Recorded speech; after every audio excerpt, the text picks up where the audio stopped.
So I thought if I can give you guys like a simple magic trick to eat less, not just at Christmas time, but all the time, how much more beneficial is that going to be for you, to your waistline, to your goals and New Year's, like all these things that I can just help you with. So this simple trick is, you might not have heard of it, you might have, but it's all about your portion sizes, right? And so it's not just about the portion sizes, it's actually about your plate sizes too. So what I want to share with you guys today is how the different size of plates, bowls, cups, all those things are actually going to play into how much you're eating, right? So I want to give you guys an example. Here, I have got a dinner plate, right? Just typical, pretty much ceramic dinner plate. And then what I've got right here is the same type of dinner plate. Now, look at the difference between these two plates, right?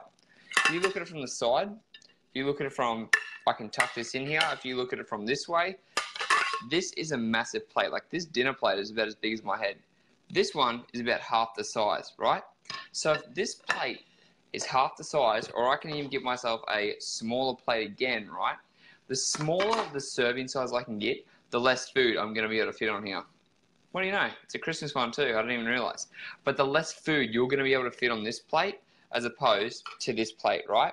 And if you can fit less food on there, you're actually going to psychologically trick yourself to be eating less. And it sounds like it's like people are like, oh, I don't think so because my body, I know it's a smaller plate. Yeah, you consciously know it's a smaller plate, but your subconscious mind thinks because you've got a smaller plate and you put more food on there, it just looks like it's more voluminous, right? And so this is a really good strategy you can actually use on Christmas Day, on any day. Like instead of going for the biggest size serving plate like we usually would, choose the smaller size one. Like, you know, for the little kids that are there, they're going to usually have the smaller plate. Choose the smaller size plate and then start going, because what's going to make you what's going to happen is it's going to cause you to go and get more and more and more, like go back and forth, and you're not going to want to do that. Humans are naturally lazy. We don't want to get up 4 or 5 times. So you're only going to be able to put so much food on a plate at a time, and you're going to have to consume that food first, then you're going to sit down and talk with friends, then you're going to get up and go get a second serving, you're going to sit down, you're going to chew that food, you're going to eat, and then you're going to have to get up again. But by that point, you've already started kicking in your hunger hormones that are starting to tell the body that you're full.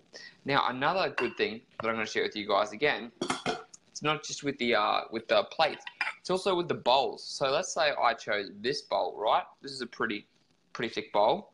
Then you've got a smaller bowl like this. So this one actually fits straight in here, right? And then I've got a smaller bowl again, a nice small green bowl. Now, imagine the serving size. Let's say you're going to get, it's a trifle, right? Let's say it's trifle for dessert. A trifle in this bowl is going to feel like nothing.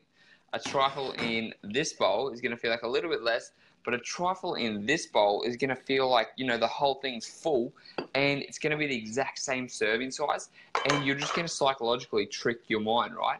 These little simple tips that you can use is going to help you reduce your waistline at the end of the day, because you're not going to eat. And this is going to be the same exactly for, I'm just going to pull open my drawer, spoon sizes. Look at this compared to this.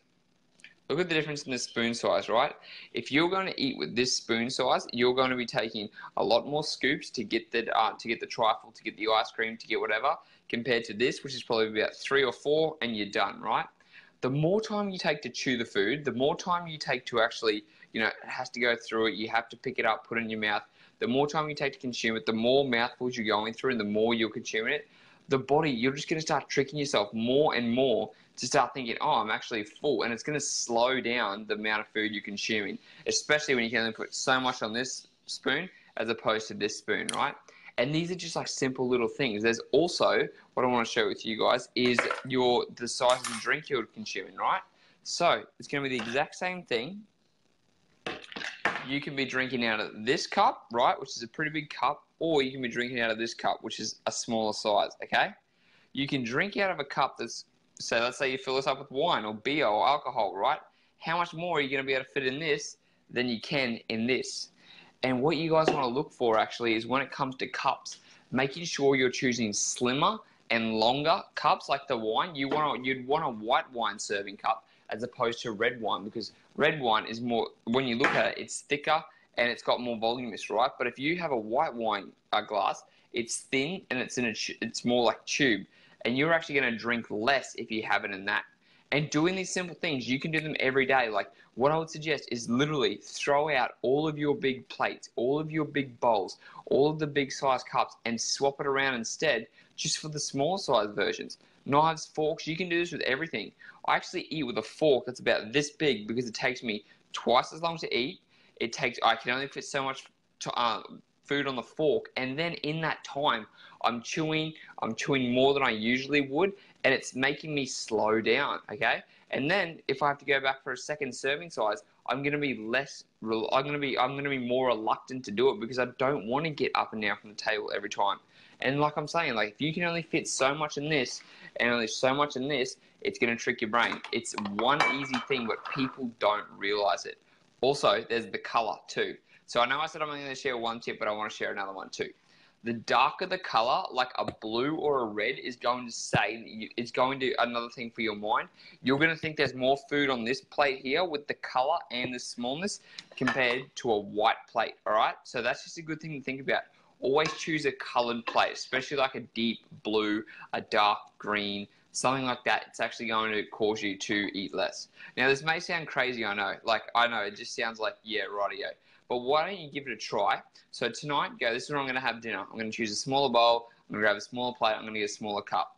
And see if you can actually tell a noticeable difference afterwards.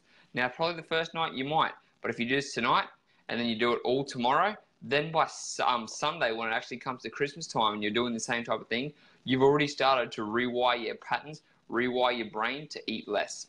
So that's the tip of the day I want to share with you guys. We'll go over it really quickly. You could either choose this huge plate, you could choose this small plate that fits in the middle, or you could choose a smaller, darker colored plate that's going to trick your body into making you think that you're going to be eating more food than it usually would. And that's going to be the same for when you go for dessert. Instead of choosing the biggest size bowl or the medium sized bowl, go and find the smallest bowl you can get, like this, and use it. And then you've got a choice. Huge spoon, medium spoon, or a small spoon. What's it going to be? If you want to reduce your waistline, if you want to feel better, if you don't want to feel like shit after Christmas because you ate so much food, all you have to do is implement these little tactics, and I promise you, you're going to start losing weight way more efficiently, and you're going to feel less guilty at Christmas and still be able to enjoy the feed. Now, you can go and enjoy and binge all you want. You can go over and eat, but it's really what your goals are towards the end of the day too. So if you go over and overeat all that food either way, it's going to be a struggle, but you got to make sure you get straight back on track. So I hope the video was informative, guys. Go out and try and find some, even start with paper bowls. You know, go to the shops and buy a $2 bowl to give it a try instead of throwing all your food away first. And I guarantee you're going to start tricking your mind, you're going to start feeling fuller earlier, and you're going to be eating less food overall. That's the video for today. See you guys next time.